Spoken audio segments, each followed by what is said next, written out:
is your life pointed toward the things of God? I want you to take a moment and think about it.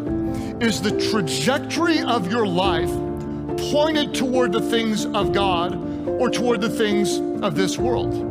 Is your heart, does your mind drift toward the things that are eternal and God-honoring?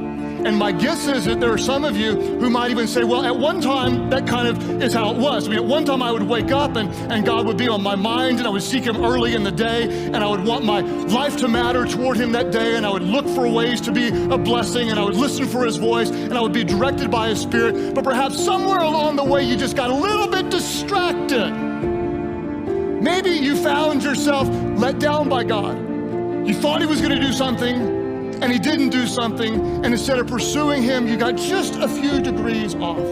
The question I want you to think about is this: is your heart, is your life moving in the direction of God? Because the wrong direction always leads to the wrong destination.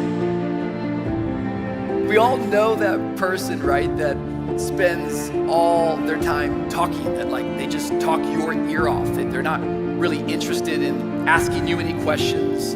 They're not really interested in really maybe getting to know you. They just want to talk. And what do they want to talk about? They want to talk about themselves most of the times, right? And they don't really create any space to hear your voice because they so love their own voice.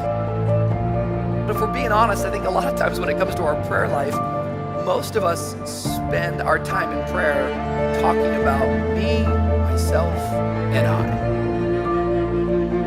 Faith doesn't come from doing. Faith comes from hearing. Hearing the word of the Lord.